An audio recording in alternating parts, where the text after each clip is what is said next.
Olá, tudo bem? Eu sou o professor Felipe Garcia, idealizador do TCC do Direito, um grande canal no Instagram, no YouTube, voltado para você que está na fase do TCC. Esse vídeo é um vídeo especial. Eu fiz um convite a uma grande e querida aluna, a Franciele, que hoje nem está mais morando no Brasil, está fazendo seu mestrado em Coimbra, e eu a convidei justamente para ela trazer um relato de quando ela estava na experiência do TCC da graduação. A Franciele desenvolveu uma pesquisa sobre um assunto até então pouco explorado. Ela falou sobre o stealthing e ela vai explicar melhor sobre como que isso funciona, né? O que que é esse fenômeno. Ela vai explicar melhor para você nesse vídeo. E ela trouxe também a experiência dela de desenvolver uma pesquisa que foi uma pesquisa árdua, um tanto quanto complexa, porque ela não tinha tanta bibliografia de leitura, e os desafios que ela enfrentou, os percalços que ela teve para poder fazer esse trabalho. O final foi muito positivo, Franciele foi aprovada com nota máxima, e ela teve o trabalho dela publicado numa revista científica, o que foi grande satisfação para todos nós, né? Inclusive, eu publiquei juntamente com ela, eu entro como coautor desse artigo científico. Vou deixar aqui embaixo para você o link, para que você possa acessar esse trabalho dela, esse artigo que foi publicado. E ela foi para a banca de TCC já com um trabalho publicado, ou seja, praticamente aprovada.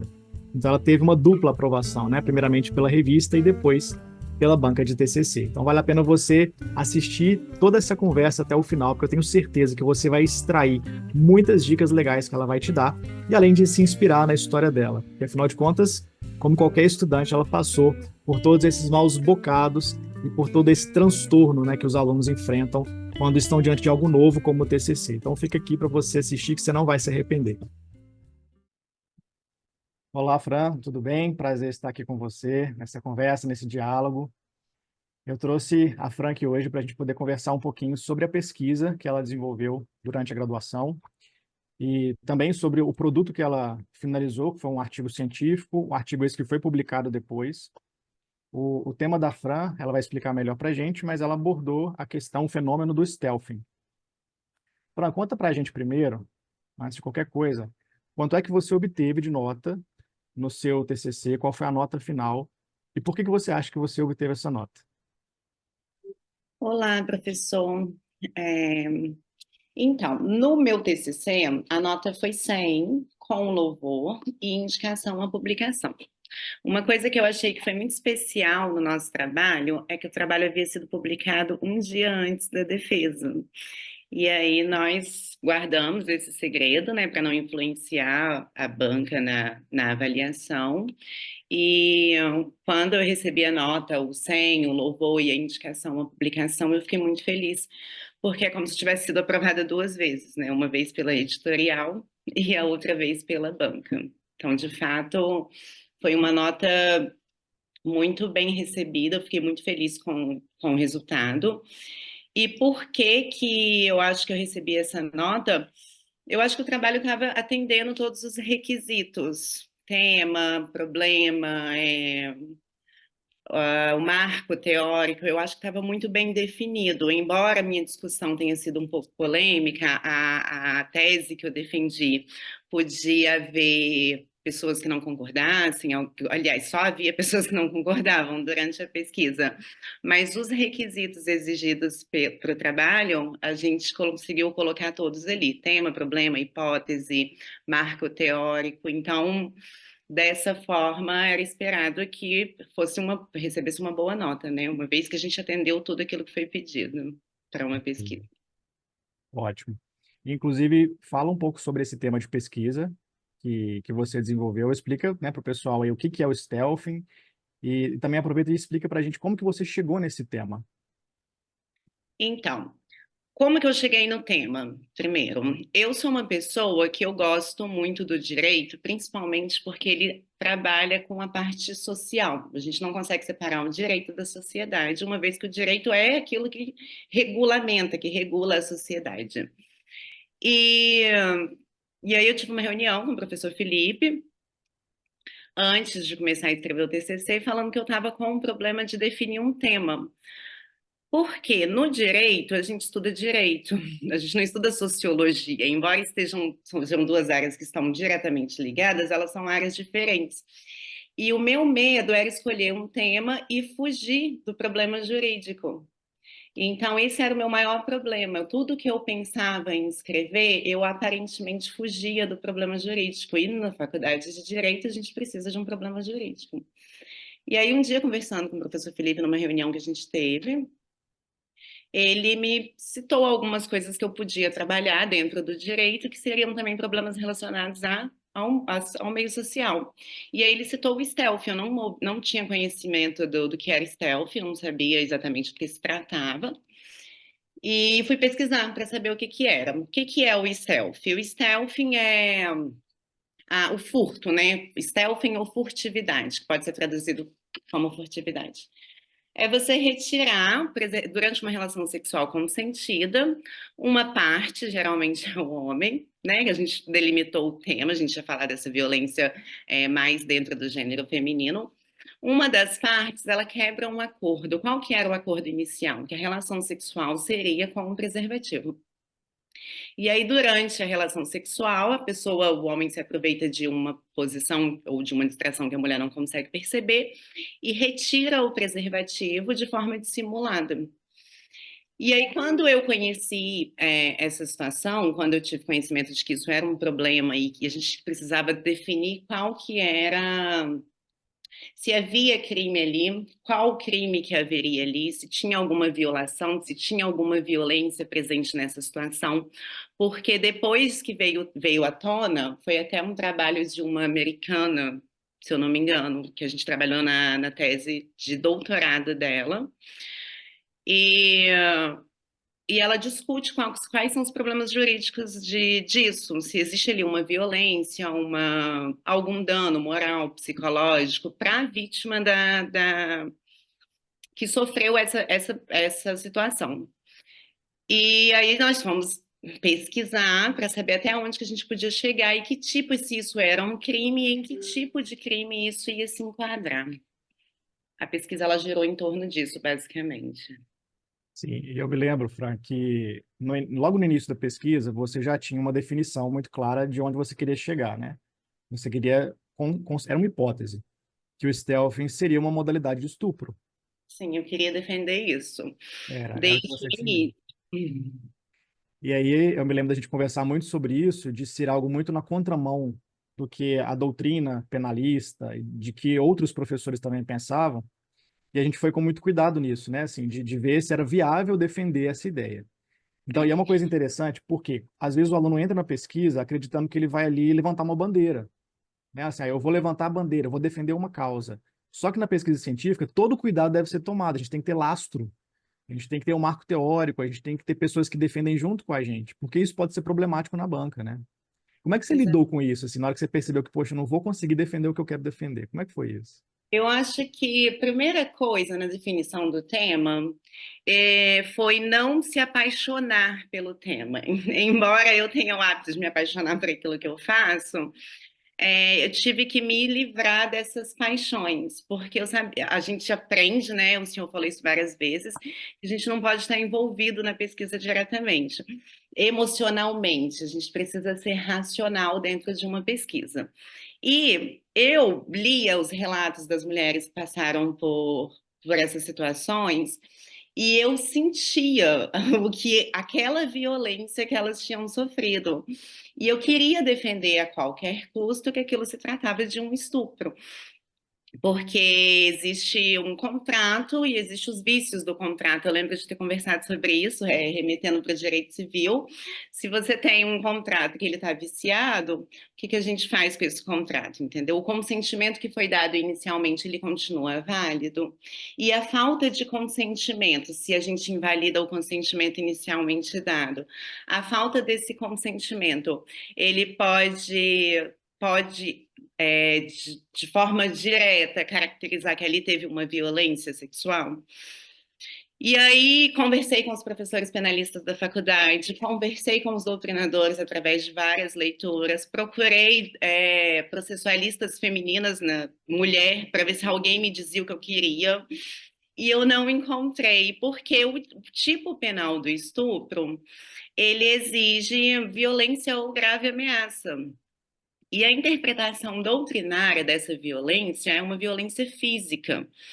Então, a mulher, para ela alegar que ela foi estuprada, para ela conseguir levar isso adiante, ela precisa comprovar, demonstrar que ela não consentiu e que aquela relação sexual foi uma relação sexual forçada mediante coação física, mediante violência física ou uma ameaça muito grave.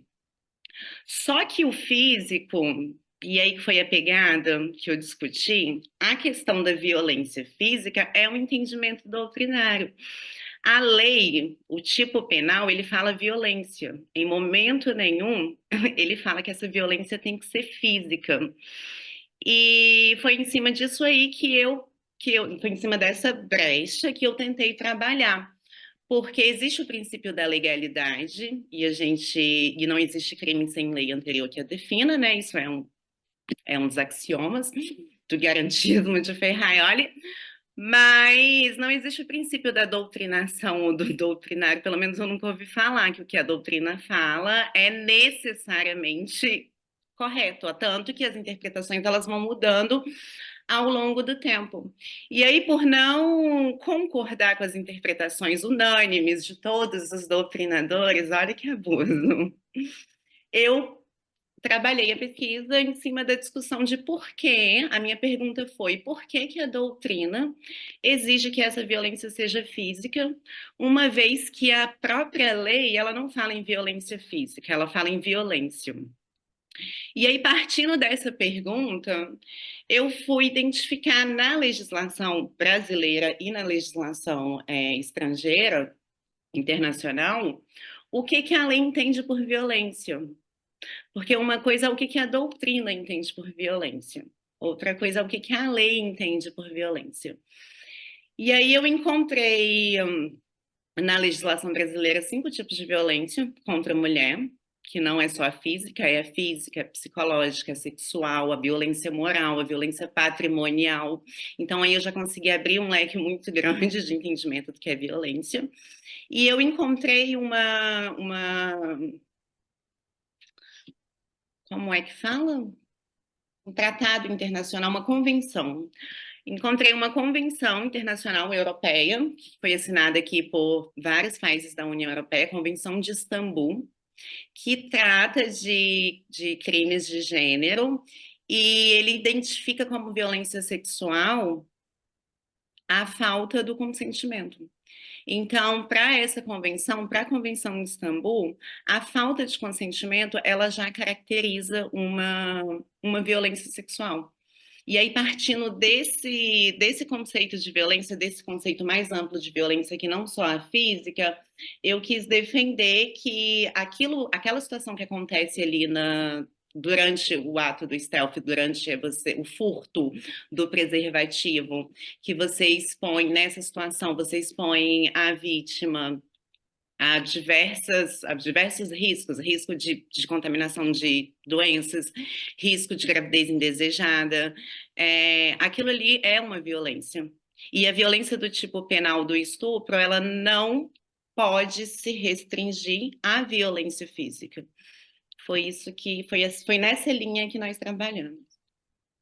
E no final, você ainda não consegue categoricamente afirmar que seria estupro, né? Isso ainda ficou como uma ponta solta da sua pesquisa, uma lacuna de pesquisa. Não, É muito incipiente ainda discutir sobre isso, né? isso. Como marco teórico, nós usamos Pierre Bourdieu. Pierre Bourdieu tem a teoria da violência simbólica, e aí isso foi muito decisivo também no desenvolvimento da pesquisa, porque, filosoficamente falando, Pierre Bourdieu, ele tem um livro que chama Dominação Masculina, e ele explica dentro do contexto social, no caso da França, que ele observa, como que a violência ela pode ser sutil e invisível. E é exatamente a violência que ocorre dentro da situação do stealth, é uma violência sutil, invisível, imperceptível. E aí esse filósofo, ele fala que essas violências que acontecem contra o gênero feminino, elas são legitimadas por nós o tempo todo, por nós enquanto sociedade, por nós enquanto instituição jurídica ou pelas igrejas, pelas escolas e principalmente pelas mulheres. Ele chama isso de confirmação da violência, ou você confirma ou você reconhece. E ele fala que a gente reconhece essa violência enquanto mulher de duas formas. Quando a gente se questiona se aquilo que a gente viveu foi uma violência de fato, ou se a culpa não foi nossa, né? Porque como está todo mundo falando que é normal, que isso é normal, a instituição jurídica está falando que isso é normal, a sociedade está falando que isso é normal, a nossa família está falando que aquilo que você está vivendo é normal. A gente passa a se questionar se aquilo é normal mesmo, a gente passa a reconhecer o discurso do dominante como uma coisa normal.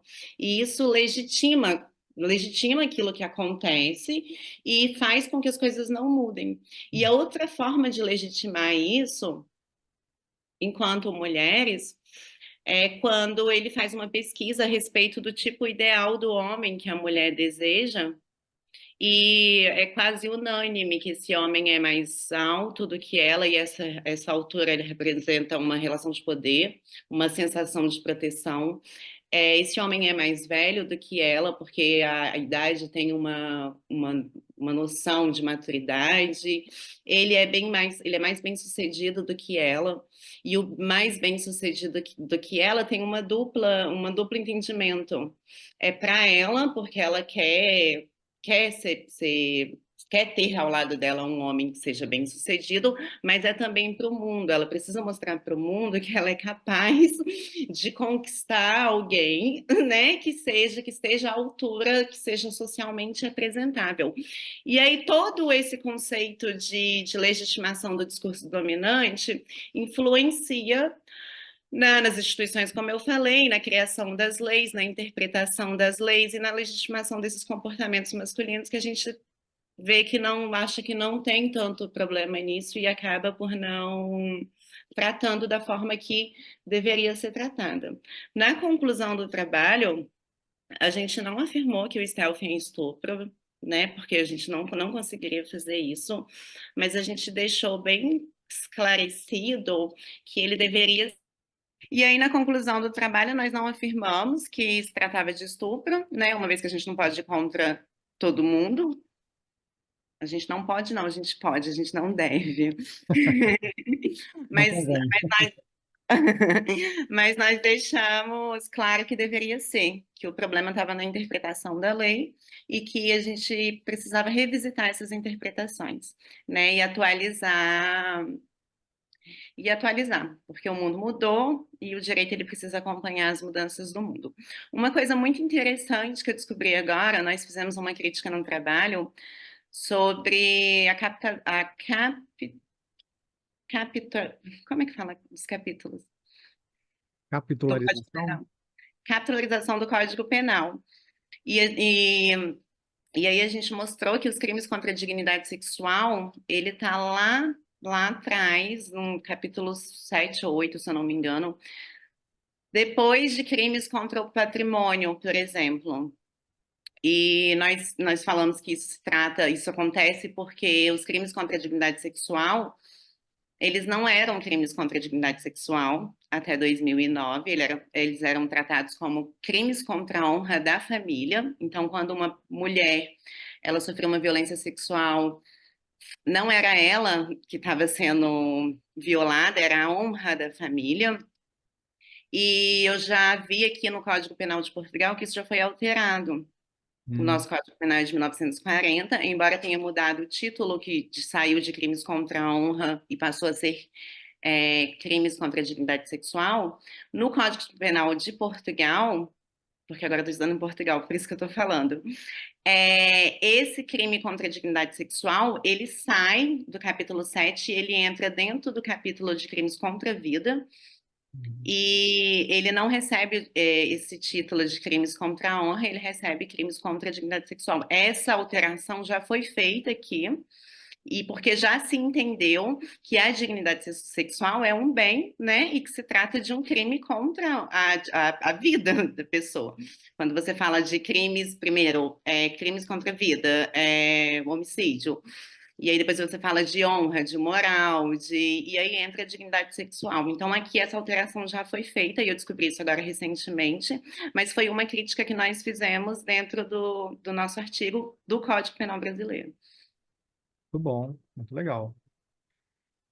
Ô Fran, o TCC, para você, parece ter sido muito prazeroso, né? Porque você fala aí com muito encanto sobre a sua pesquisa, sobre o tema que você elegeu.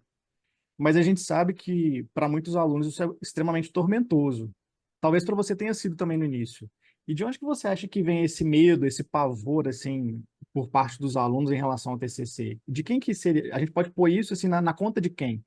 Você acha que é pelo desconhecimento, pela falta de preparo, pelos professores que talvez não dão orientação devida? O que que você acha de onde você acha que vem esse pavor? Não foi prazeroso do início ao fim. Primeiro, né?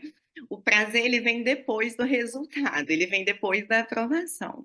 E é um prazer que dura muito tempo, então vale a pena todo o esforço. Não é um prazer que depois que você sai ali da sala, com sem o louvor, ele acaba. Não, é um êxtase que dura. Então vale a pena o sofrimento, pelo menos isso. Mas essa sensação de terror vem primeiro da obrigação de você ter que produzir um artigo para formar, porque se você não conseguir desenvolver aquilo, provavelmente você não consegue colar grau. E aí você não tem, a gente não recebe, eu vou falar por mim, eu não recebi ao longo da minha trajetória de estudante, eu não recebi preparo, eu não falo na faculdade, eu falo no contexto todo. Eu não fui preparada para escrever. Eu acho que nós não somos preparados para escrever. E aí, quando você chega lá no oitavo período que você tem que desenvolver um projeto, você não sabe por onde começar. E aí você não sabe como que faz, o que que tem que ser feito, qual que é a fórmula, e existe uma fórmula para você, pelo menos, ter um ponto de partida. Para mim foi tudo difícil, desde o projeto, desde a escolha do tema, que eu não sabia sobre o que eu ia escrever, até o dia da apresentação, e eu não tenho problema com falar. Isso é interessante, porque eu não tenho problema com falar em público, isso é uma coisa que eu consegui desenvolver muito bem na faculdade, com os projetos. Mas eu estava com tanto medo de falar o que eu ia falar e parecer que eu estava falando loucura ou que ou parecer ridícula, que naquele dia eu senti muito de não me fazer entender que isso, eu acho que isso é um dos medos que nós carregamos muito, de chegar lá Desculpa só te e interromper, Fran, mas é assim, lembrando que na sua banca tinha um homem, né? E você estava com recorte de gênero. Então tinha aquele mistério, assim, como será que ele vai receber essa pesquisa? Como que um homem lê uma pesquisa sobre a situação em que ele é o agressor? Como que ele vai é, interpretar isso? E também um historiador, porque, né, o professor Cláudio, que participou da banca, era um cara extremamente erudito que entendia do Pierre Bourdieu, inclusive, que era o seu marco teórico. era uma marca Então, teórica. espreme as bases. Então, tinha um homem, né, que você já colocou essa visão de como será que ele ia receber, e tinha uma penalista que já tinha me alertado, a professora Tereza, que eu não ia conseguir defender o que eu queria, porque o princípio da legalidade não permite que a gente enquadre o stealth como estupro.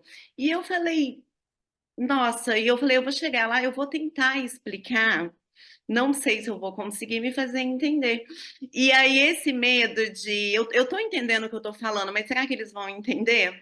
Esse eu acho que é uma coisa que a gente leva para a banca, assim, muito assustado.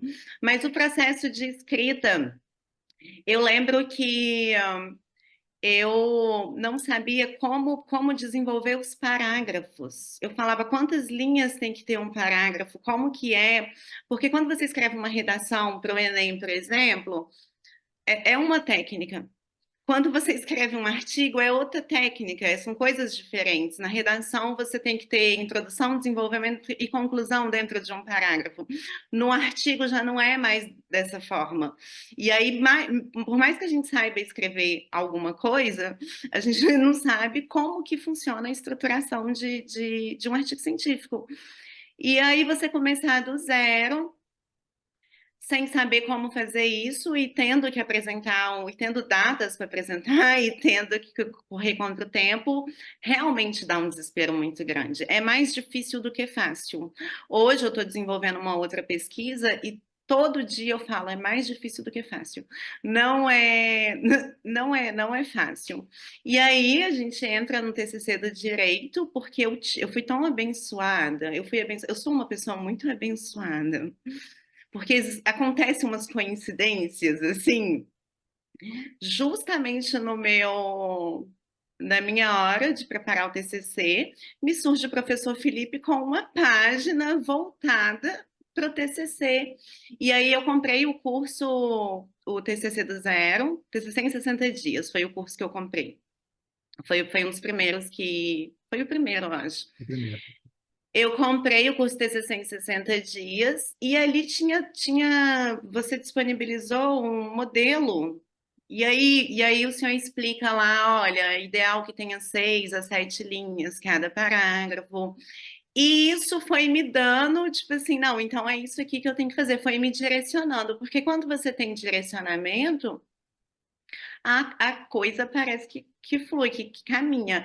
Esse tipo de preocupação que eu tinha lá no início, quando eu comecei a fazer o TCC, já não é mais uma coisa, mais uma preocupação que eu tenho agora, porque eu aprendi. Eu Uhum. aprendi como que estrutura um artigo, o ideal, como que divide os capítulos, como que faz uma introdução. A gente tem um modelo de introdução dentro do curso que é só você seguir e fica e flui e acontece, mas isso com direcionamento. E sem direcionamento a gente não consegue fazer nada. Não é artigo científico. Eu acho que não tem nada que a gente consiga fazer sem direcionamento, porque de fato a gente não nasce sabendo fazer nada. É tudo um processo de aprendizagem e aprender é difícil, é muito difícil. Sim. Interessante você falar isso, Fran, porque tudo que a gente aprende do zero, né? Como você disse, eu comecei do zero, eu não sabia, não tinha passado por isso, eu não tinha contato com pesquisa nem com escrita. É tudo muito misterioso. É como se você estivesse entrando dentro de uma caverna e você não tivesse uma lanterna. E aí você fica, poxa, para onde que eu vou aqui? Né? Onde que eu vou encontrar a saída desse lugar? E aí, quando vem uma pessoa com uma lanterna e ela te entrega e você começa a enxergar, você, poxa, acho que eu posso ir por aqui. Por mais que ainda dê medo, porque tá tudo muito no escuro ao seu redor, você tá indo num facho de luz, porque a pessoa te entregou uma lanterna. E por que eu tô falando fazendo essa analogia? Porque o orientador é a pessoa que entrega a lanterna. Ele não é a pessoa que aponta a saída, né? Porque a Fran, o tempo todo, e eu junto com ela, porque eu não sou penalista, eu falei, Fran, onde que isso vai dar? E a Fran também com essa insegurança, onde que isso vai dar? A gente não sabia. A gente só sabia que a gente ia chegar do outro lado. Agora, como que isso ia acontecer, era um mistério. E a pesquisa, acho que o fascínio da pesquisa está justamente nisso, assim, nessas águas turbulentas. A gente muda de ideia o tempo todo, né? A cada conversa que eu tinha com a Fran, a gente falou assim, nossa, mas peraí, a gente não pensou por esse lado. Aí a gente reconfigurava e reanalisava e tinha outras perspectivas e caminhávamos, né? Mas é tudo partindo de decisões. E quando a Fran fala, eu cheguei na banca ainda insegura, é lógico que todo mundo chega inseguro, porque ninguém sabe como é que o outro vai receber. Faz muito sentido para a gente, faz muito sentido para quem é pesquisador, mas será que a pessoa que vai ler está entendendo exatamente a minha vibe aqui? Ou ela vai me acusar de ser feminista, vai me acusar de ser passional? Nunca se sabe. Isso é uma grande incerteza. E eu falo com os meus alunos todos que fazem hoje, né, o trabalho comigo, cabeça de examinador de banca de TCC é igual cabeça de juiz. A gente não sabe o que vai sair de lá. A gente só sabe que a gente tem que fazer a nossa parte. Agora está nas mãos de Deus, nas mãos dos avaliadores, a percepção sobre a pesquisa, sobre o trabalho. Mas beleza, a gente tem que caminhar, né? A gente tem que fazer. Tem que fazer. E como é que foi isso, assim, de você ter recebido a minha orientação, porque eu sou professor de Direito Civil, eu te dei aula durante a faculdade de Direito Civil, e me escolher para ser o seu professor, porque você me escolheu, né? Para ser o professor que vai te orientar em Direito Penal. Me explica se isso te deixou insegura, se isso te deixou apavorada. Me conta isso. Na verdade, quando eu te escolhi para ser o meu orientador, quando eu escolhi o meu orientador, eu precisava de alguém que me ensinasse a escrever. Eu estava buscando alguém que me orientasse como escrever e não o que escrever. Eu já sabia mais ou menos o que eu queria escrever, ou mesmo que eu não soubesse, eu não gosto muito que me digam o que eu tenho que escrever. Eu prefiro que me digam como eu tenho que fazer. E aí, dentro das opções que a gente tinha ali na faculdade, o senhor é a pessoa mais que leva mais com mais a seriedade a questão do TCC, da orientação. Isso é nítido, né? Desde de início, quando a gente entra na faculdade. O senhor tem essa, não sei, essa paixão pela escrita, pelo TCC. Eu não sei se foi observando o terror dos alunos no processo, mas aí eu pensei assim, quem é que vai me ensinar como fazer isso? E aí você veio com a página do TCC do Direito e eu falei, o Felipe vai me ensinar como escrever, eu só preciso disso. O que escrever, a gente não sabe no início da pesquisa, a gente até o desenrolar da pesquisa, o que escrever a gente vai ter que perguntar para os doutrinadores, para os legisladores, para os acordos internacionais, mas principalmente como fazer, que era a minha maior preocupação.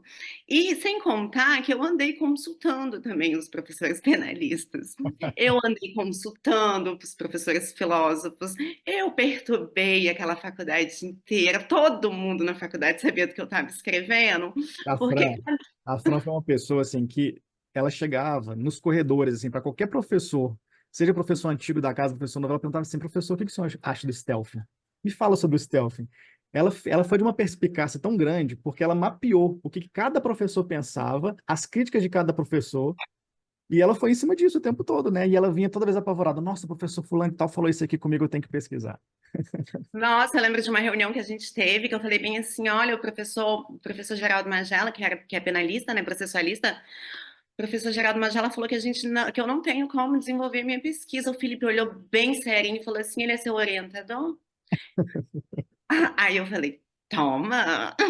E foi engraçada dessa situação com o professor Geraldo Magela, porque quando ele me via no corredor, eu perturbei tanto ele no início, que quando ele me via, só que eu não queria mais a opinião dele. Quando ele falou que eu não tinha como defender minha ideia, eu falei assim, não preciso de você, eu preciso de alguém que me diga.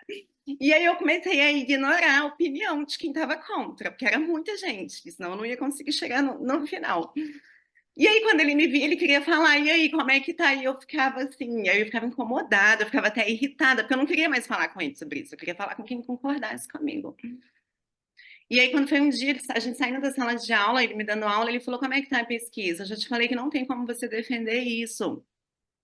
Aí eu falei com ele, aí eu engrossei nesse dia, eu falei, ô professor, eu respeito seu trabalho, tem como o senhor respeitar o meu? Porque o senhor não sabe nem o que que eu estou escrevendo, só sabe mais ou menos o que que é. Depois que o senhor lê, o senhor pode dar sua opinião, mas por enquanto, mas porque o TCC ele faz isso com a gente, ele deixa a gente. E aí ele parou de me perguntar sobre o artigo, depois ele veio e me parabenizou. Mas ele foi uma das pessoas que me fez desistir, e isso foi muito bom, desistir da ideia de querer a qualquer custo defender o stealth como estupro. E aí eu falei, já que eu não posso falar que é estupro, eu vou falar que deveria ser. Não é, mas deveria ser também. E aí a gente conseguiu, juntos, um trabalho em equipe, Sim. e tem que ser assim, a chegar na pesquisa, que foi lindo o resultado, assim, eu gostei muito. A pesquisa que você fez aí, né, que foi uma pesquisa de conversa com professores, faz parte mesmo, né, do processo de descobrir o que que o outro pensa. Não é só abrir um livro e ver o que que o Pierre Bourdieu fala sobre violência simbólica, ou o que que um penalista fala sobre isso. É você realmente conversar com professores que estudam, para você entender o quão viável é aquilo que você quer defender. E quando a Fran encontrou essa grande parede, em que ela percebeu, poxa, se eu for defender isso agora, nesse estágio da minha pesquisa, eu posso quebrar muito a cara, e eu não quero quebrar a cara, eu quero ir com calma, eu vou falar aquilo que eu consigo falar. Então, assim, eu vou deixar depois aqui disponível para vocês embaixo o link, né, para acesso à pesquisa da Fran, porque a gente publicou o trabalho dela como artigo científico, para vocês perceberem que ela vai conduzindo a pesquisa. Ela não afirma que é estupro.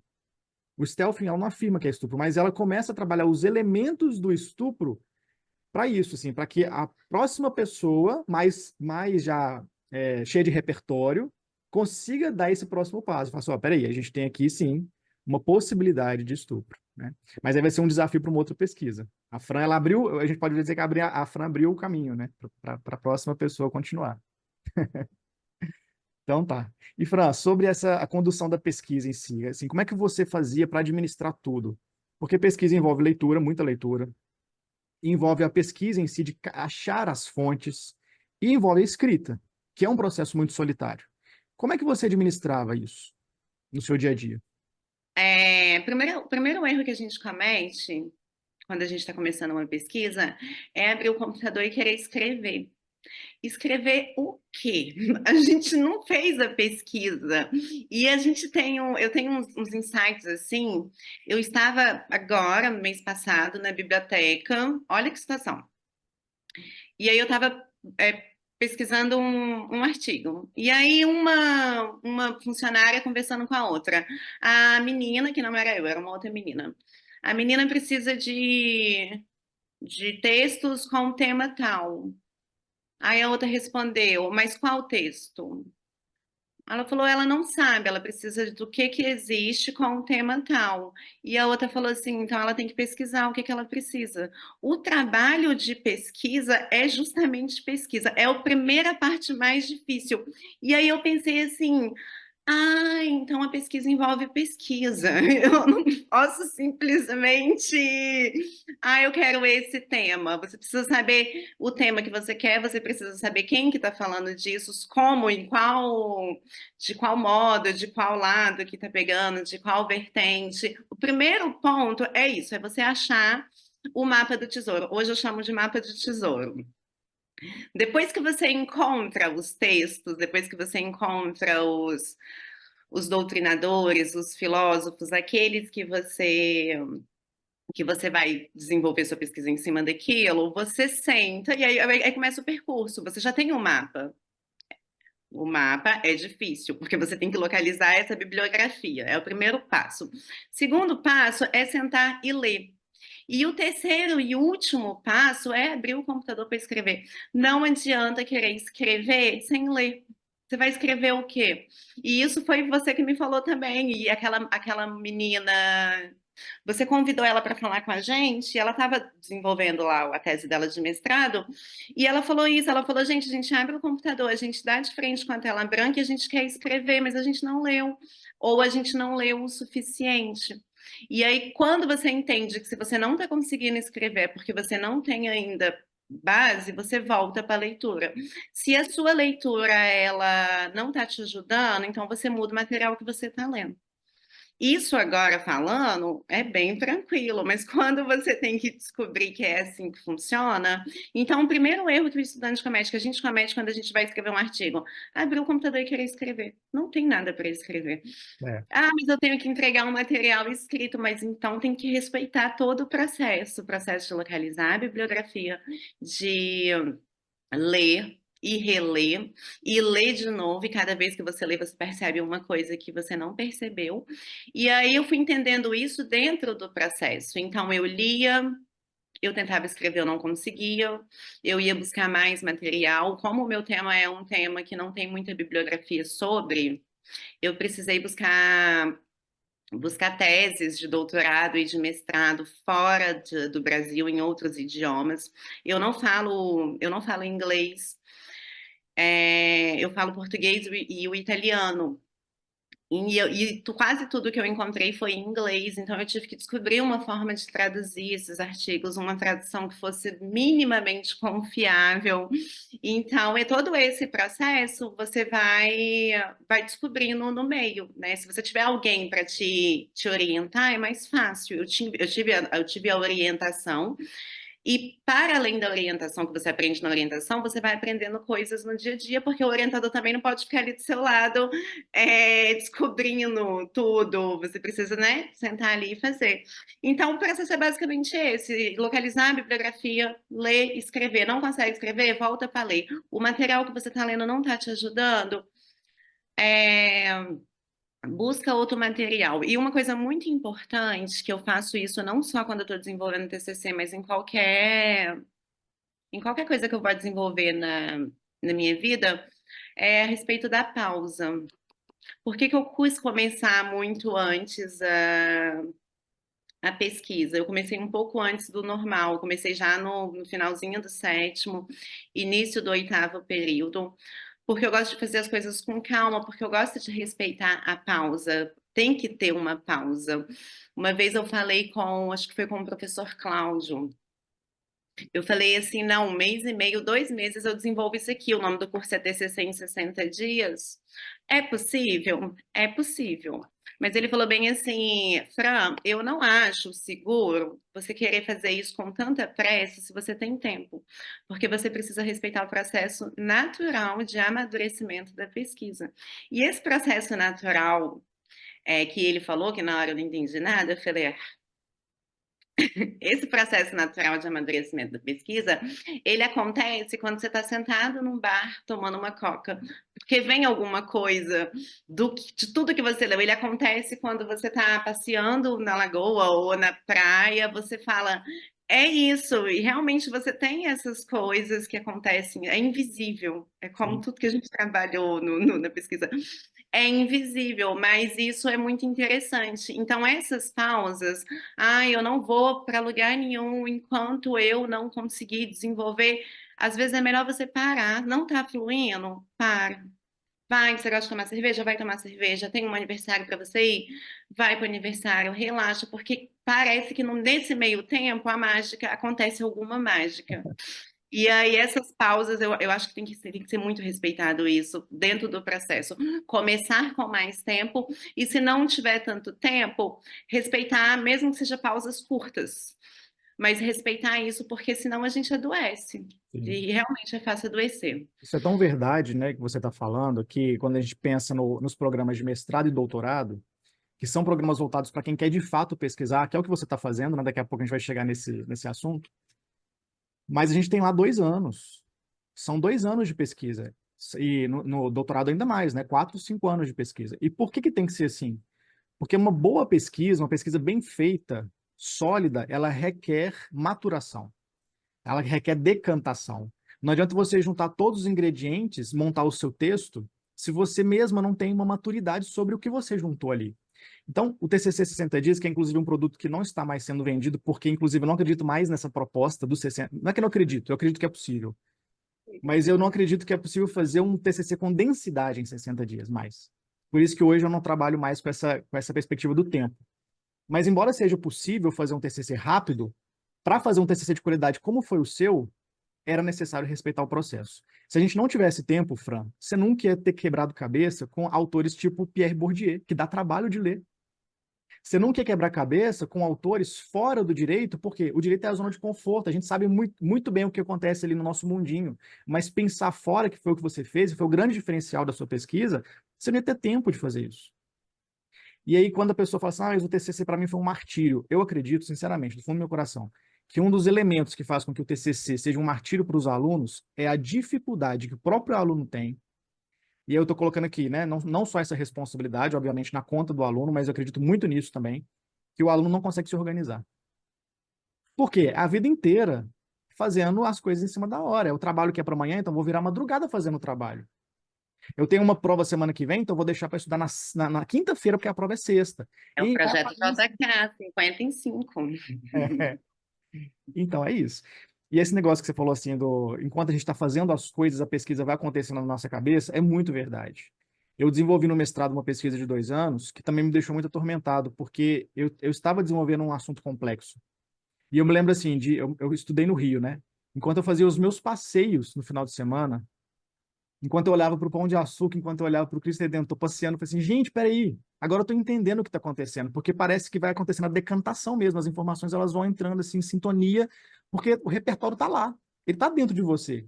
Você só não conseguiu ainda articular. Aí durante o relaxamento é que vem aquilo na sua cabeça. E é maravilhoso isso, né? É impressionante, assim, é a mágica acontece. Se respeitar o processo de amadurecimento natural da pesquisa, que hoje eu sei o que é isso, eu entendi, a mágica acontece. É, é mágica, mas também tem muito esforço, né? Mas é isso aí. Fran, e falando, você falou sobre a questão da dificuldade das suas bibliografias, né? De você ter que ler em outras línguas. E quais foram as fontes que você priorizou? Legislação, jurisprudência? Você foi atrás de que tipo de fonte para fazer a pesquisa? Eu peguei, foi tudo muito, foi tudo muito pouco e muito, porque eu estava trabalhando com um tema que é novo, bibliografia não tem. Então, como eu queria trabalhar a questão do estupro, eu peguei tudo de bibliografia sobre o estupro. Como é que é o tipo penal, como que é entendido, como que a doutrina vê. E aí eu peguei a história dos crimes contra a dignidade sexual, porque quando eu comecei a discordar de tudo que eu estava lendo, eu falei, não, mas como que nós chegamos aqui? E aí, como que você sabe que você chegou onde você está? É analisando a história de como que, né, que prosseguiu. Então, eu estudei a história da evolução dos crimes sexuais, eu estudei o crime em si, as opiniões, as doutrinas, tudo que tinha sobre crime sexual, sobre o crime de estupro, na verdade. Eu peguei casos eu consegui encontrar 2 casos no Brasil de stealthing, de remoção não consentida do preservativo. Inicialmente, a nossa pesquisa, o senhor lembra, a gente ia falar sobre a vítima que sofre stealthing e acaba engravidando de forma, né? Era essa a ideia, só que aí a gente precisou delimitar mais, como a gente foi aprofundando, a gente tirou essa consequência, né? Uma das consequências do stealth. Mas eu achei um caso em Brasília, Tribunal de Justiça do Distrito Federal, um caso justamente assim, onde uma moça ela foi vítima de stealthing, ela engravidou e ela pediu na justiça o direito de fazer o aborto dentro da lei, né, de forma legal. Só que como os casos de violência sexual eles correm em segredo de justiça, eu também não tinha muito sobre o caso. Eu lembro que eu cheguei a mandar e-mail para eles me ofereceram, eles não me liberaram o caso, mas eles me deram, tipo, a decisão, o que tinha sido tomada, a decisão eu consegui pegar. Então eu fui atrás de casos concretos que tinham acontecido, que eram poucos, porque não é um crime onde tem uma denúncia, onde as pessoas, as mulheres se acham no direito de fazer a denúncia, ou que tem alguma relevância dentro do direito, né, a violência sexual, principalmente assim, né, no sexo como sentido. Então, eu fui atrás de casos concretos, eu fui atrás de entender o que é o tipo penal que eu estava tratando, que era o estupro. Eu fui atrás de teses dentro desse assunto, porque a doutrina do assunto em si, do stealthing, é pouquíssima, é nada, basicamente nada. São alguns artigos publicados assim, soltos, em algumas revistas jurídicas bem sintéticos. Então, eu fui atrás de tese, de mestrado e doutorado. Eu fui atrás de leis de violência de gênero, como eu delimitei o meu tema dentro do gênero, de leis, e aí nessa parte das leis eu achei essa convenção de Istambul, achei como que a Europa está tratando os crimes contra a dignidade sexual de uns tempos para cá, como que é difícil comprovar que você sofreu uma violência sexual, ainda que ela seja com violência física e grave ameaça ou grave ameaça, como que isso é tratado pelos tribunais, porque existe o princípio da presunção de inocência e o princípio indúbio pro réu. E aí, dentro de crimes contra a violência sexual, que são crimes que acontecem silenciosamente, porque é onde tem 2 pessoas, então é basicamente a palavra da vítima contra a palavra do réu, na dúvida, o juiz ele tem que absolver. E se você não tiver mais elementos, alguns elementos de que, muitos elementos de que você realmente foi violentado, você não consegue muita coisa na justiça. E aí eu trabalhei isso tudo, tudo. Eu peguei tudo e tentei colocar isso tudo de forma sintética e bem objetiva dentro do trabalho para mostrar que essa violência acontece, que ela legalmente a gente reconhece o consentimento como um fator que deveria ser o único. Em algumas leis, em algumas legislações, já existe isso. Consentimento é a única coisa que determina se existe violação sexual ou não. E a gente ficar exigindo da vítima que ela seja violentada fisicamente, psicologicamente, que ela passe, eu uso esse termo no trabalho, que ela passe por um combo de violências para que ela finalmente ainda tenha, a gente ainda trabalhou a violência institucional. A gente ainda trouxe isso, depois de sofrer violência lá no crime, ela sofre a revitimização nas instituições, ainda tem a questão social, então, assim, é muita violência para uma pessoa só ter um direito de ter a sua integridade sexual garantida. E E aí mostrar. a gente vem na normalização disso tudo, né? Porque assim, é tão difícil provar o que está acontecendo que passa a ser normal, então é normal que isso aconteça, porque eu não consigo provar. E banaliza-se, né, o instituto. Ah, e o mais interessante é que na semana seguinte, que a gente trabalha muito essa questão de normalizar aquilo que a gente não consegue demonstrar. Tipo assim, tá aqui. Na semana seguinte, o Fantástico passou uma reportagem sobre o stealthing, você Sim. lembra? E a reportagem era justamente no quadro Isso Tem Nome, para mostrar que, olha, isso aqui tem nome, porque essa é a dificuldade maior, é mostrar que aquilo que está acontecendo é dar um nome primeiro, que é o mais importante, é denominar para saber como é que a gente vai chamar, e mostrar que aquilo ali não é normal, você não tá maluco, entendeu? Porque o mundo inteiro tá falando que você tá maluca. Suas amigas estão falando que é normal, os amigos dele estão falando que é normal, o direito está falando que é normal. E aí? Então o que eu senti é o quê? É loucura? É essa questão que foi Sim. trabalhada, né, desenvolvida. Aham. E foi isso que a gente buscou. A gente tentou buscar tudo, um pouco de tudo. Como a gente não tinha nada, muito de nada, a gente foi atrás de um pouco de tudo para fundamentar o que a gente queria defender. E mais uma vez a gente volta naquele ponto, a importância de ter tempo, porque a Fran começou a pesquisa dela com um pouco mais de um ano de antecedência, né, para poder finalizar. E o fato dela ter tido tempo fez ela chegar nessas fontes, né? Como é que uma pessoa sem tempo para pesquisa vai conseguir fazer a leitura em outra língua, sendo que ela nem domina a língua? Então, ela precisou de tempo para que esse processo acontecesse.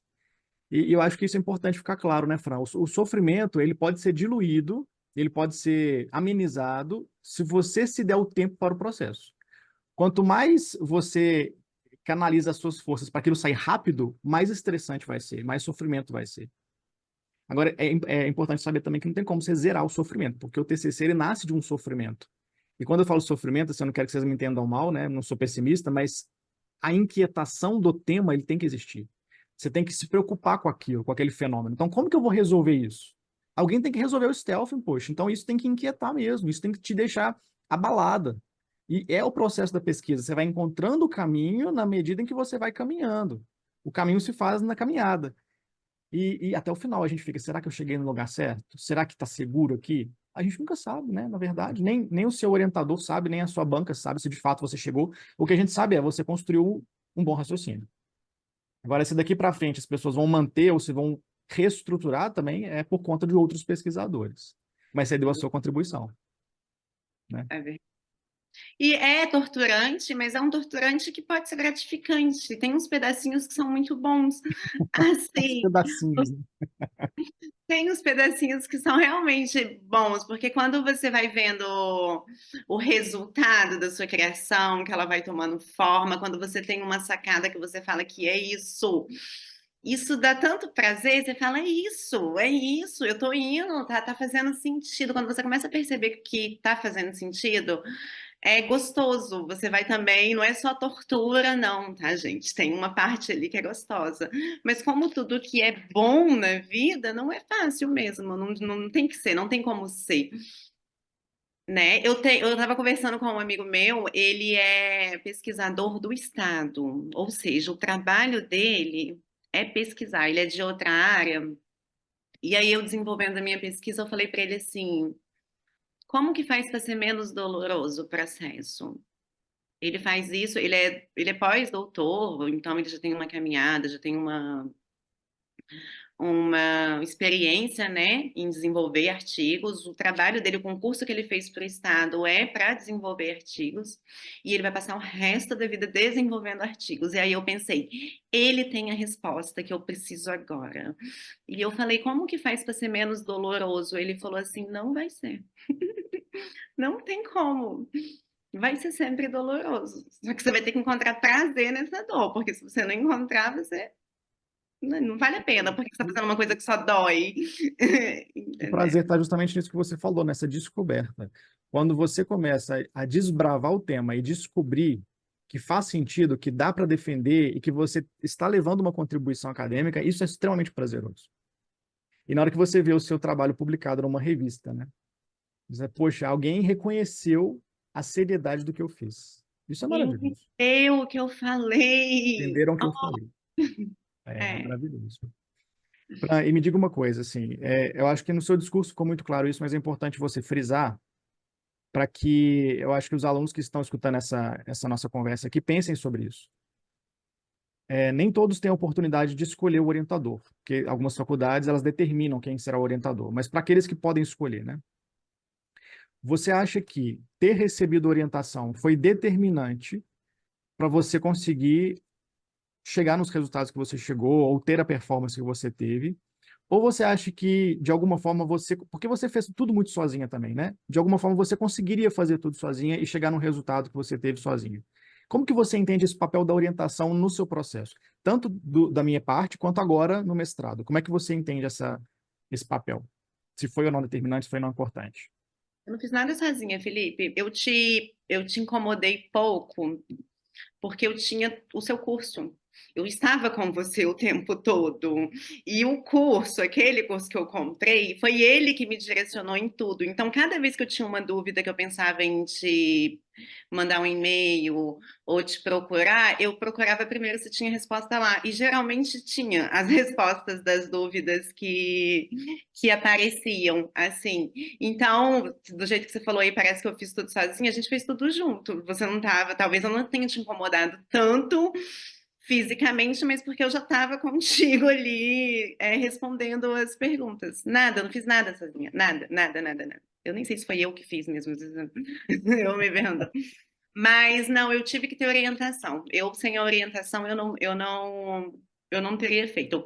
É uma realidade e a gente não pode fingir que não existe, a, a compra de artigos científicos de TCC. E todo mundo que é honesto vai falar que já pensou em comprar um TCC, pelo menos alguma vez na vida.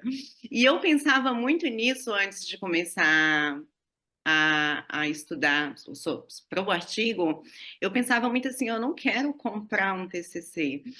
Eu não quero, mas eu nunca falei, eu nunca compraria um TCC. E nunca, nunca, nunca. Mas eu não queria. Isso eu sabia que eu não queria. Então eu falei bem assim, o dinheiro que eu gastaria para comprar um artigo que a gente nem sabe como é que vai vir, se vai vir alguma coisa, né? Eu vou gastar comprando cursos para eu aprender a fazer, porque eu gosto de escrever. A gente não gosta só daquilo que a gente sabe, não. A gente costuma gostar do que a gente não sabe também. E eu sempre gostei de escrever. Eu escrevo poesia, eu escrevo outras coisas. Mas artigo científico eu não sabia por onde começar. E aí foi o que eu fiz. Eu peguei um dinheiro e falei, vou investir em aprendizado. Porque, né, uma vez que você aprende, aí você consegue, né? É seu, o que você aprende é seu. E aí, por isso que não, se não fosse o senhor, eu ia buscar alguém para me ensinar isso. Não sei se eu ia conseguir encontrar alguém que me ensinasse de forma tão objetiva, porque o seu trabalho ele é 100% voltado para o artigo, ele é muito claro, a sua metodologia eu já conhecia da faculdade, né? Embora eu não seja da área do direito civil, eu conseguia entender muito bem, porque a sua explicação é muito didática, o jeito que você explica, e aí eu tive a sorte de te encontrar nesse momento que você estava de desenvolvendo esses cursos, de te ter como orientador, para caso eu precisasse tirar alguma dúvida a mais que não tinha ali, eu podia te procurar, né, na faculdade ou por e-mail, e, e conseguir, com toda a orientação, desenvolver. Mas sem orientação eu não faria, não. Sem orientação, se eu não tivesse encontrado o senhor nesse momento, ou se eu não tivesse encontrado alguém que pudesse me ensinar dessa forma, porque eu não sou uma pessoa, as pessoas falam, ai, você aprende muito fácil. Não, para mim tem que ensinar do zero. Se você começar do zero, não adianta ir passando por cima que faz uma bagunça e eu não consigo entender nada. E aí, se eu não tivesse encontrado alguém que me ensinasse do zero, eu não ia conseguir desenvolver, não. E ia acabar me corrompendo. Ou você iria acabar fazendo, né, de alguma forma ou de outra, Mas fazendo sem saber fazer. sem E saber quando a gente efetivamente. faz sem saber fazer, a gente faz também, é possível. E é possível até ser aprovada fazendo sem saber fazer. Mas e aí, né? E aí fez, entregou, acabou, formou, e o que que fica disso? Porque de tudo tem que ficar um pouco, né? Carlos Drummond de Andrade, ele fala aí, de tudo fica um pouco. Se você faz uma coisa que não fica nada, para Sim. mim não faz sentido. E, nossa, isso é muito real, assim, o fato de você entender que a pesquisa e a escrita, elas contribuem de forma gigante no seu processo profissional. Por que que o TCC fica no final do curso? Justamente para você treinar aquelas habilidades que são imprescindíveis para o mercado de trabalho. Então, assim, ó, o aluno que chegou até ali e que não teve a chance de aprender a escrever e de aprender a falar bem, ele vai ter a chance de treinar isso, pelo menos assim, na reta final. É claro que seria ideal se ele fizesse desde o início, mas que pelo menos ali ele treine essas habilidades. Então, o aluno que entende que o TCC é importante para isso e que não é apenas uma, eu já ouvi isso da boca de vários alunos, né? TCC é só para estressar o aluno, não serve para nada, não tem nenhum objetivo. Se o aluno entender que aquilo que vai ajudar ele a construir, a solidificar o perfil dele profissional de resiliência, porque é isso, né? O processo de TCC é assim, a gente cai e levanta o tempo todo, de organização, de maturação das ideias, de escrita, porque escrever cientificamente é escrever de um jeito certo, é escrever como tem que ser. Então, até para elaborar as petições, as defesas, e depois lá na frente, né, talvez uma discursiva de segunda fase de um concurso público ou uma discursiva de mestrado, você precisa saber escrever bem. Ah, mas eu já sei escrever bem, mas é o que a Fran falou, são universos diferentes. No TCC você aprende a escrever de um outro jeito, com um outro olhar, muito mais técnico, muito mais científico, né? E é isso, e depois vem a oratória, em que você tem que defender a sua ideia. E aí, se você não tiver bons argumentos, se você não tiver um bom posicionamento, se você não tiver segurança, a casa cai. E é assim, né? Numa sustentação oral, numa audiência com o juiz, como é que você vai fazer? Você vai deixar para treinar isso quando, né? Então, essa perspectiva que eu acho que é uma perspectiva de um aluno maduro, que a Fran teve, deixa eu me preparar com antecedência, porque eu preciso disso para minha vida. Eu não preciso disso para passar só. Eu preciso disso para minha vida. Foi crucial e determinante para a bela pesquisa que ela desenvolveu. E só deixar registrado aqui, Fran, antes de fazer a última pergunta que eu tenho para te fazer, que a pesquisa da Fran me marcou positivamente em vários aspectos. Primeiro, porque eu estava adorando descobrir o tema junto com ela, que era um tema novo para mim. Quando eu sugeri a Fran, eu nem sabia, né, o que viria disso. Mas eu sugeri, a Fran comprou a ideia, que ótimo que comprou. Mas eu adorava descobrir juntamente com ela toda a perspectiva do tema, então isso me marcou, porque o stealthing, para mim, começou a ser uma pauta de discussão em sala de aula. Então hoje eu levo para os meus alunos do direito essa discussão. E sempre é uma polêmica, sempre é um burburinho, né? E um outro ponto é que eu descobri que orientando a Fran numa área que não é uma zona de conforto minha, foi muito importante para mim. Porque saber de direito civil e orientar direito civil é muito fácil, porque eu estudo isso há mais de 10 anos. Agora, estudar o direito penal, o princípio da legalidade e toda aquela estrutura do direito penal que, para mim, é absurda, né, de diferente, foi super desafiador.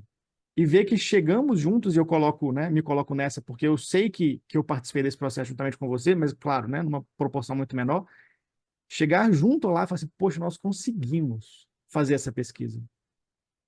sabe? É motivo de muito orgulho. O nosso artigo, porque eu entro como coautor, né?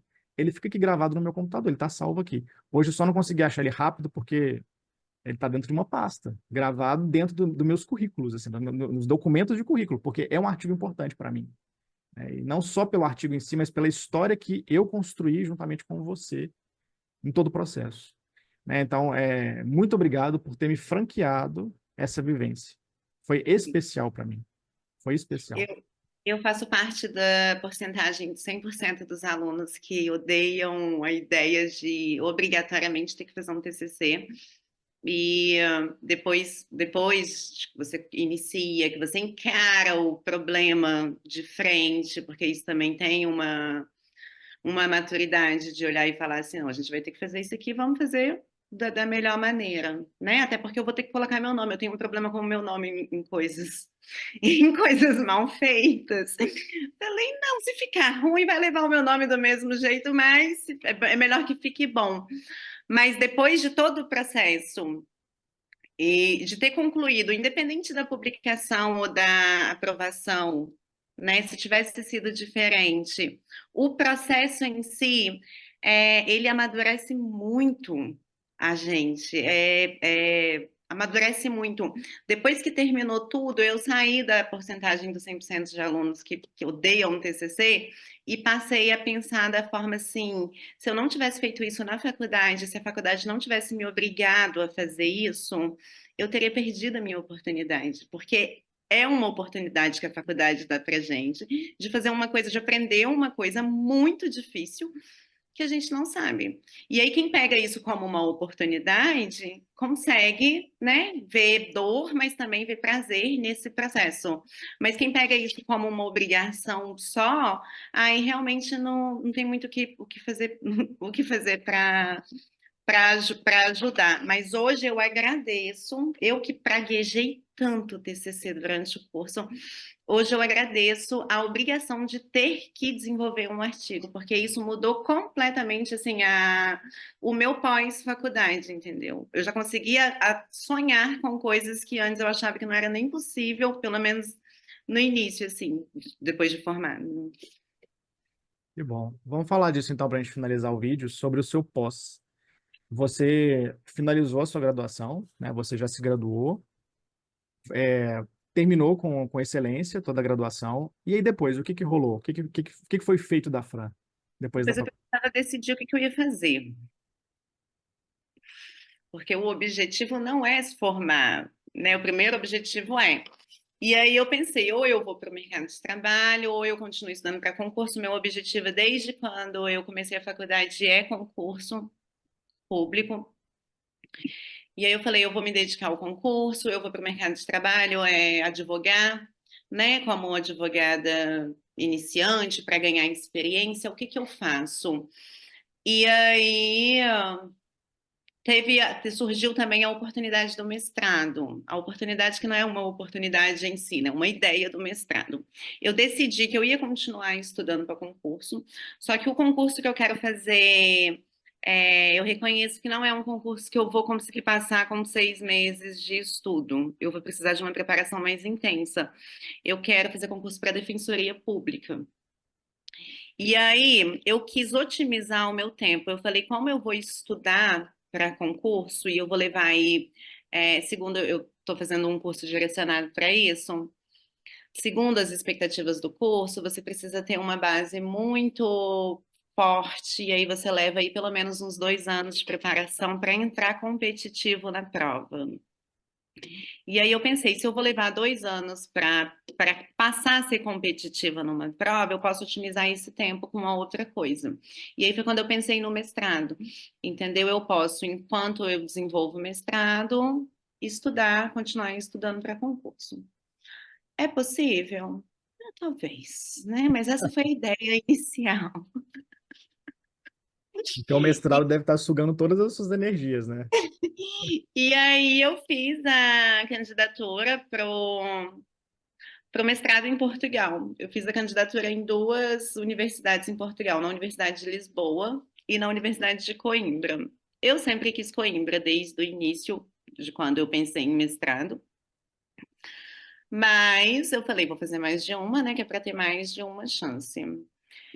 E aí, para quem não sabe, a candidatura aqui, eles avaliam basicamente o seu histórico acadêmico, né, da faculdade, a sua média global, você tem que ter uma nota mínima para entrar. E a minha média global da faculdade era muito boa, ela ficou perto de 9 ponto alguma coisa, se eu não me engano. Quando Tá. eu peguei o meu histórico, eu falei, eu vou tentar um mestrado. Eu vou tentar um mestrado. E aí eles avaliam isso primeiro a sua média global, porque é como você se comportou durante a faculdade, né? E eles avaliam o seu currículo acadêmico. E o meu currículo acadêmico, ele também é bom, porque a gente tem artigo publicado, isso pesa muito, e porque eu participei de diversos projetos dentro da faculdade ao longo do. E eu falei, talvez eu tenha chance, por que não? E aí eles pedem também cartas de recomendação. É óbvio que eu pedi para o professor Felipe escrever uma carta de recomendação. Você pode enviar até 3 cartas de recomendação. E aí saiu o primeiro resultado de Lisboa. Eu fui, eu fui aprovada, né? Eu fui aceita, né? Que a gente fala. Eu fui aceita na Universidade de Lisboa. E eu tinha um prazo para fazer a matrícula. E eu queria muito esperar o resultado de Coimbra, porque eu queria Coimbra, eu não queria ir para Lisboa, eu queria ir para Coimbra. Coimbra tem um peso gigante na área do direito, Coimbra é uma universidade, não que Lisboa não seja, mas eu falei, eu já estou indo para longe de casa, eu já vou ter que sofrer desenvolvendo pesquisa, vamos para onde a gente quer. Só que, se eu esperasse o resultado de Coimbra, eu ia perder minha vaga em Lisboa, porque tinha um prazo para eu fazer a matrícula. E aí, de novo, a gente vai para aquela. Aí eu falei assim: olha, eu vou esperar o resultado de Coimbra. Eu não fiz a matrícula em Lisboa, agradeci, obrigado. E eu não tinha expectativa nenhuma do resultado de Coimbra, porque você não tem expectativa. Eu só sabia que eu tinha sido aprovada em Lisboa, mas as turmas de Lisboa é completamente diferente. O curso de mestrado em Lisboa e o curso de mestrado em Coimbra. E aí, quando saiu o resultado de Coimbra, que eu já tinha jogado fora tudo que eu tinha, né? Que era nada, mas era. Quando saiu o resultado de Coimbra, eu passei em sétimo lugar. No curso, eu fiz o meu mestrado em ciências criminais. E aí, são 60 vagas, né? São 4 turmas de, no máximo, 15 pessoas, não dá mais. Enfim, eram 60 vagas, que eles dividem essas 60 pessoas, não é uma turma, são várias turmas, as turmas têm no máximo 15 pessoas. Eu passei em sétimo lugar e eu ganhei uma bolsa ainda de 30% pago anualmente pela minha colocação. Eles chamam de bolsa de mérito. Essa bolsa que eu recebi é para o primeiro ano, que é esse ano que eu estou agora. O ano aqui ele acaba em agosto. Ele acaba em agosto, começa em setembro. Setembro até julho, agosto é férias. Então, até agosto eu tenho essa bolsa de 30% do curso. E o segundo ano, eu vou precisar merecer, né? Porque como é bolsa de mérito, a partir do meu desempenho aqui no primeiro ano, pode ser que eu consiga manter essa bolsa ou até melhorar essa bolsa, porque se eu passei em sétimo lugar e tenho 30%, quem passou em primeiro lugar, quanto será, né? Mas isso tudo graças ao comprometimento meu com a faculdade, com todo o percurso, né? Graças ao comprometimento com o artigo, porque o peso do artigo publicado, ele realmente ele pesa muito no nosso currículo acadêmico, profissionalmente, para quem quer, né, seguir carreira dentro do direito, se você quer concurso público, o artigo publicado ele conta. Se você quer ser advogado e ter teses, se você desenvolve artigo, então você desenvolve teses. Para quem quer advogar, desenvolver artigo, então não tem nada dentro da nossa área do direito, eu acho que não tem nada que o artigo não contribua diretamente Sim. o desenvolvimento de um artigo, desenvolvimento da pesquisa. Não tem como falar em profissional do direito sem falar em tese, sem falar em argumentação, sem falar em sustentação. Então, não tem para onde fugir. Muito bom. E a sua pesquisa hoje é em que, Fran? Você já definiu? Não, eu não defini porque eu vou ter que fazer 4 TCCs em um ano. Como é isso, gente? No primeiro ano da faculdade, nós temos 4 cadeiras. Eu tenho um processo e direito penal, que são as minhas cadeiras obrigatórias, e 2 cadeiras optativas. O optativo é maravilhoso, né? Porque é optativo, mas você é obrigada a fazer. A gente discute muito na faculdade. As 2 cadeiras optativas que eu posso optar a matéria, eu estou fazendo constitucional, 1 e 2, porque uma coisa está muito relacionada com a outra, direito processo penal e direito constitucional. E aí a gente trabalhando com uma lógica, eu falei, vai ser mais interessante. Em processo penal, eu estou trabalhando com a teoria do direito penal do inimigo, que é uma teoria de um alemão, Jacobs, que ele separa o cidadão do inimigo, e ele defende que tem que ter um direito penal para o cidadão e um direito penal para o inimigo. E o Mauari como meio... Mauari já ouviu falar? Eu não sei nada dessa área, né, Fra? Mauari é um sistema, um vírus, um cavalo de Troia, Ah, sim, que... não área aqui. Ok. Isso. Então, o que está acontecendo? A polícia está usando o Mauari como meio oculto de prova, isso é processo penal, né? Uhum. E isso é legal, isso é ilegal, isso é legítimo, isso não é legítimo. O que que a teoria do direito penal do inimigo tem a ver com isso? Porque você retira do cidadão direitos e garantias fundamentais, privacidade, você retira o direito à paridade de armas, porque ele não sabe que ele está sendo. E aí a gente está desenvolvendo, eu estou desenvolvendo dentro disso, que é o primeiro trabalho, só que até julho eu tenho que desenvolver em processo penal, eu vou continuar em crimes contra a dignidade sexual.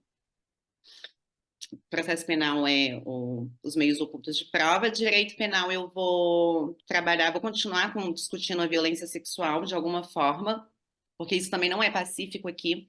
A violência sexual em Portugal, a doutrina ainda não é pacífica. Em direito constitucional, a gente está trabalhando com justiça constitucional. Eu peguei uma coisa muito difícil. Eu não sei se vai ser possível ou não. Isso são expectativas, né? Isso são hipóteses, mas em direito constitucional, eu peguei uma. Eu quero trabalhar existe uma coisa que chama revisão silenciosa da Constituição, ou mutação constitucional, que é quando você altera o sentido do texto, você altera a Constituição, mas só a interpretação. E você não altera o texto continua o mesmo. E aí eu quero trabalhar com essas revisões inconstitucionais, eu quero trazer alguns casos práticos. O mais famoso que a gente tem no Brasil é o caso da prisão em segunda instância, que houve ali uma mutação constitucional, entendeu-se que o réu ele podia ser preso antes do trânsito em julgado, porque a última instância, isso é claramente uma revisão silenciosa, inconstitucional, e tem outros casos dentro desse sentido. Então, o tema é basicamente revisões constitucionais inconstitucionais. É alguma coisa aí dentro, né? Os limites da revisão silenciosa, os limites da mutação constitucional. Legal. E aí é isso. E aí eu vou ter que fazer isso se eu conseguir desenvolver isso tudo até julho, até junho. Aí a gente começa a pensar no tema da tese, porque o Entendi. segundo ano é o ano para o desenvolvimento da tese. Então, assim, só para o pessoal que está assistindo entender, você faz as disciplinas e para cada disciplina você produz um trabalho, né? Que é um artigo, Eles chamam de paper, né? paper. Esse paper, o que que eles querem saber? O que que foi passado para a gente? Eles querem saber se a gente sabe fazer uma pesquisa. Não é para você sabe pesquisar? É isso que eles querem saber. Porque se você não sabe pesquisar, você não pode partir. Porque no Brasil, você já tem que apresentar um projeto de pesquisa para entrar no mestrado, certo? Aqui você não apresenta nada. Você tem esse primeiro ano que nós temos aulas e discutimos alguns assuntos, e aí você tem que entregar, no final, a avaliação. É o paper, é um artigo. É como se fosse uma espécie de TCC, Sim. né? Só que é um de cada disciplina, um de cada cadeira nesse período de um ano. E aí, se você conseguir demonstrar que você sabe fazer uma pesquisa, que você sabe quais são os requisitos, a gente aprendeu que é tema, problema, hipótese, marco teórico, desenvolve essa pesquisa, uma pesquisa de um paper mesmo, um artigo de 20 páginas, demonstrar para o professor que você está pronto para desenvolver uma tese de mestrado. Aí você passa a desenvolver a tese, você passa para o segundo ano, Entendi. Entendi. entendeu? Muito bom, muito bom. Ó, Fra, eu fico muito feliz de ver o seu crescimento profissional, acadêmico. Tenho certeza que você vai brilhar muito ainda. E fica o meu apelo aqui, o meu pedido para que você não pare de pesquisar sobre o stealthing, violência sexual. Você mesmo lidou com a questão da escassez de bibliografia, então que você possa contribuir, né, para que outras pessoas que queiram desenvolver sobre o tema, que elas encontrem os seus textos, encontrem a sua pesquisa. E te dou muito meus parabéns por ter desbravado isso, por ter chegado a essas conclusões, ainda que muito incertas, né, sobre o tema, mas que bom que você chegou. Que bom que teve alguém que começou a estudar. Que bom que você não soltou a minha mão.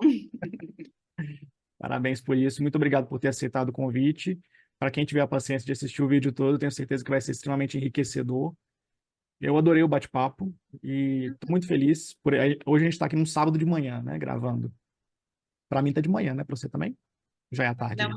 são 2 da tarde. Ah, a gente está num sábado conversando sobre isso, já deu mais de 1h30, mas eu estou extremamente feliz por ter te encontrado de novo, né, e Que ter bom. batido esse papo com você. Obrigado. Quando precisar de mim, eu tô às ordens. Obrigada eu pela oportunidade.